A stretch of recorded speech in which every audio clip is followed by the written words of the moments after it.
Desire. Now, that's a word that makes a lot of people uncomfortable.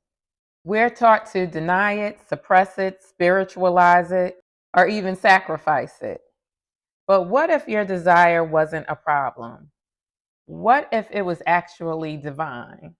I'm Dr. Natasha Gadsden, and in this video, I want to challenge the belief that has so many high capacity women of faith living obedient but empty.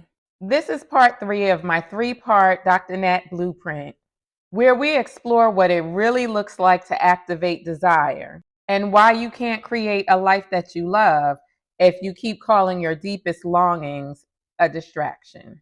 So let's talk about why women, particularly women of faith, struggle so much with desire. We've been told that desire is dangerous, that wanting more makes you ungrateful, that dreaming boldly means that you're not content, that obedience means silence, and surrender means settling. In my opinion, many times we've confused self-sacrifice with self-erasure.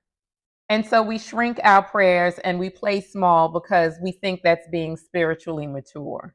But here's the truth. You cannot activate what you keep avoiding. And if you never give yourself permission to want, how will you ever know what alignment actually looks like? Desire is not the opposite of faith. It is often an expression of it.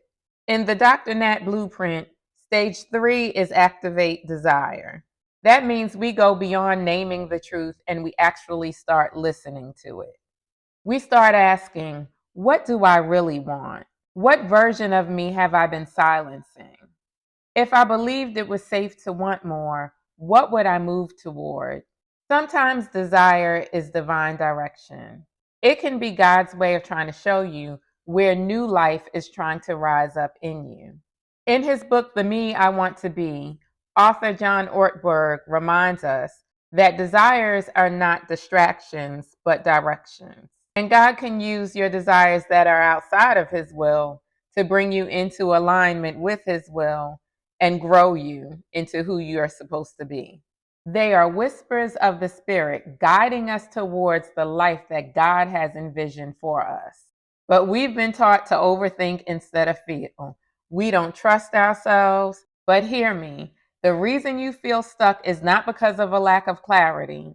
It might be because you keep rejecting the desires that would give you clarity. Now, I'll be honest, there was a season of my life where I completely stopped dreaming. I told myself that I was being responsible, that I was focusing on service, and that ambition was pride.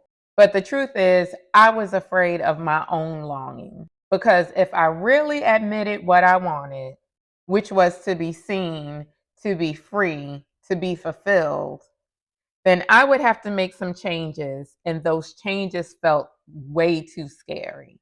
But when I was finally honest about my desires without guilt, I felt free again. I started to come alive again. I started praying and talking to God about the desires of my heart. I started envisioning a life where I was radiant, where I was financially independent, where I was healthy, where I was loved deeply, where I was walking in the fullness of the assignment on my life. I mean, I envisioned a version of me that was beautifully radiant.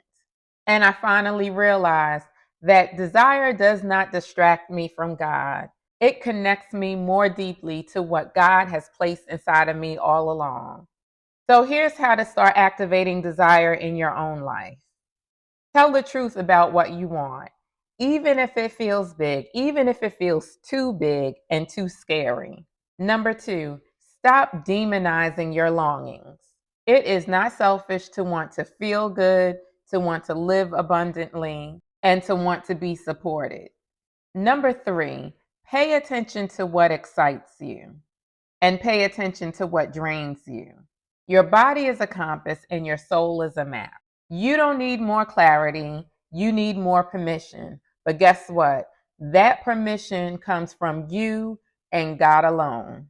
Not the people in your life, not your jealous friends, not the naysayers, but you and the God that lives within you.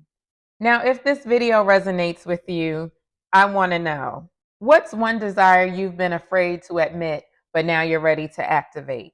Drop it in the comments. And if you're ready to walk through the full Dr. Nat blueprint, make sure you subscribe because we're just getting started. And remember, desire is not a distraction, it is a direction. Trust it, follow it, and let it lead you to the next level in your life. I'll see you in the next video.